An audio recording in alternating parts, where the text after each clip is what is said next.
Olá, amados irmãos e irmãs. Hoje, dia 3 de agosto, segunda-feira, da 18ª semana do Tempo Comum, somos convidados a acolher a Palavra de Deus em nossa vida. De um modo especial, neste mês de agosto, rezamos pelas vocações específicas. Durante essa semana, sobretudo pelos ministérios ordenados, e no dia 4 agora de agosto, amanhã, terça-feira, nós rezamos por todos os padres, especialmente por ser memória de São João Maria Vianney, intercessor de todos os padres.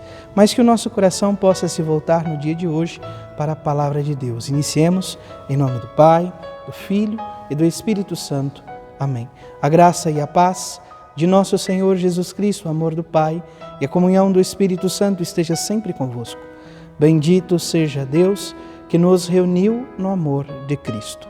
O Evangelho de hoje se encontra em São Mateus, capítulo 14, versículos de 22 a 36. O Senhor esteja convosco, Ele está no meio de nós. Proclamação do Evangelho de Jesus Cristo segundo Mateus. Glória a vós, Senhor. Depois que a multidão comera até saciar-se, Jesus mandou que os discípulos entrassem na barca e seguissem à sua frente, para o outro lado do mar, enquanto ele despedia as multidões. Depois de despedi-las, Jesus subiu ao monte para orar a sós. A noite chegou e Jesus continuava ali sozinho. A barca, porém, já longe da terra, era agitada pelas ondas, pois o vento era contrário. Pelas 3 horas da manhã, Jesus veio até os discípulos andando sobre o mar. Quando os discípulos o avistaram, andando sobre o mar, ficaram apavorados e disseram: "É um fantasma!" E gritaram de medo. Jesus, porém, logo lhes disse: "Coragem, sou eu. Não tenhais medo." Então Pedro lhe disse: "Senhor, se és tu, manda-me ir ao teu encontro, caminhando sobre a água." Jesus respondeu: "Vem." Pedro desceu da barca e começou a andar sobre a água em direção a Jesus. Mas, quando sentiu o vento, ficou com medo e começou a afundar. Gritou. E começando a afundar, gritou: "Senhor, salva-me." Jesus logo estendeu a mão, segurou Pedro e lhe disse: "Homem fraco na fé, por que duvidaste?" Assim que subiram na barca, o vento se acalmou. Os que estavam na barca prostraram-se diante dele, dizendo: "Verdadeiramente, tu és o Filho de Deus." Após a travessia, desembarcaram em Genezaré. Os habitantes daquele lugar reconheceram Jesus e espalharam a notícia por toda a região. Então levaram a ele todos os doentes e pediram que pudessem ao menos tocar a barra de sua veste. E todos os que tocaram ficaram curados. Palavra da salvação. Glória a vós, Senhor. Que a palavra do Santo Evangelho perdoe os nossos pecados. Amém. Amados irmãos e irmãs, claramente esse Evangelho é dividido em alguns momentos.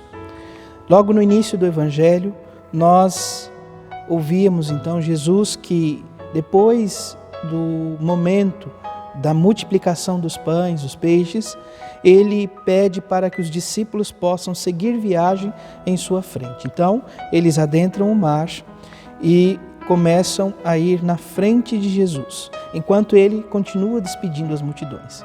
Terminado esse momento, o Senhor sobe então para a montanha e ali começa a orar, pedindo então, ou melhor, vivendo essa intimidade com o próprio Deus. Jesus que em grandes momentos, nos momentos mais importantes de algum sinal, de algum milagre, de algum ensinamento, ele então se retirava para a oração. Ele realiza o grande sinal da multiplicação dos pães e depois sobe para orar.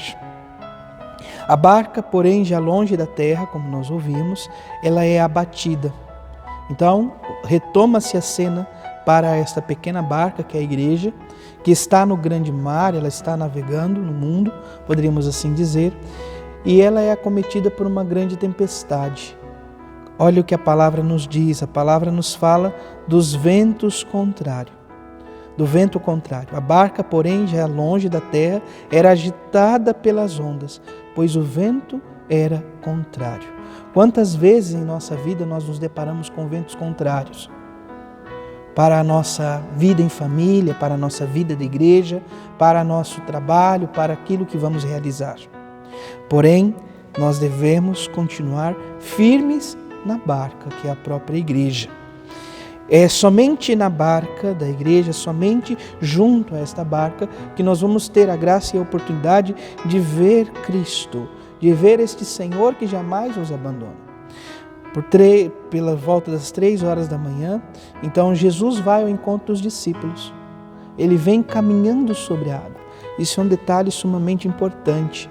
O mar sempre tem essa realidade de um lugar revolto e a morada do próprio mal. Vamos se recordar quando Jesus, ele tira então daqueles 2 homens aquele espírito mau, a legião, poderíamos assim dizer, e eles vão para a manada de porcos e se atiram então no mar, vão para as profundezas da água. Jesus, ele vem caminhando sobre o mar, andando por cima para dizer: aqui está quem é maior que todo o mal. Aqui está aquele que é santo por excelência. Os discípulos se apavoram. Acredito que se fôssemos nós, no lugar deles, vivenciaríamos a mesma experiência de medo, de pavor, de não entender o que estava acontecendo, mas logo, eis que uma voz surge em meio àquela realidade. Coragem. Estão com medo, o Senhor pede para que eles tenham coragem. Sou eu. É o Senhor, é Jesus Cristo, é aquele que realizou o grande sinal da multiplicação dos pães. Não tenhais medo. O Senhor pede para que eles abandonem o medo, pois anteriormente haviam gritado de medo diante de toda essa realidade. E é interessante, eles não estão apavorados com a tempestade em si, com estas ondas que são agitadas por conta do vento contrário, mas se assustam com o Senhor que vem caminhando sobre as águas. Muitas vezes também nós não somos capazes de reconhecer o Senhor. Muitas vezes também nós temos medo, gritamos diante de algumas realidades das quais deveríamos ter coragem, não ter medo. Então Pedro sempre foi aquele que tomou a iniciativa de tudo. Pedro sempre incisivo naquele que ia fazer, ele diz: Senhor, se és tu, manda-me ir ao teu encontro, caminhando sobre a água. E Jesus disse: vem. Pedro desce da barca e começa a andar em direção a Jesus. Ele dá alguns passos firmes, mas logo o vento faz com que o seu coração balance e ele começa a afundar, gritando: Senhor, salva-me. Quantas vezes também nós precisamos gritar assim: Senhor, salva-me. Senhor, tenha piedade de mim. Senhor, volte o seu olhar para mim. O Senhor nos convida a convocá-lo, a gritar o seu nome, a ir ao seu encontro. E diante deste apelo, Jesus não é indiferente. Ele estende a mão, toma Pedro, mas diz: homem fraco na fé, por que duvidastes?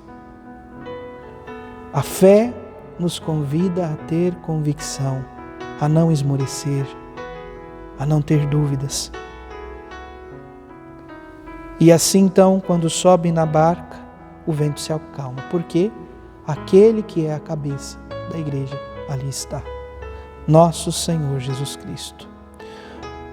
E todos os que ali estavam reconhecem Jesus como Filho de Deus e então seguem viagem, e aonde chega então a notícia de Jesus se espalha. E perceba o final dessa leitura. Todos os que estavam na região de Genezaré reconhecem Jesus e espalham a notícia que ele está ali. Muitos vêm ao encontro dele, doentes, e pediam que tocasse, que pudesse tocar ao menos as suas vestes. Isso nos recorda alguma coisa? Não nos recorda a hemorroísa lá, naquele episódio em que ela está com um fluxo de sangue há vários anos, e ela dizia consigo mesma: se ao menos tocar a orla de sua veste, eu ficarei curada. Que nós tenhamos esta fé, que nós tenhamos essa ousadia de ir ao encontro do Senhor e que possamos tocá-lo com a nossa vida, com o nosso coração. Louvado seja nosso Senhor Jesus Cristo, para sempre seja louvado. Abençoe-vos o Deus Todo-Poderoso, em nome do Pai, do Filho e do Espírito Santo. Amém. Graça e paz.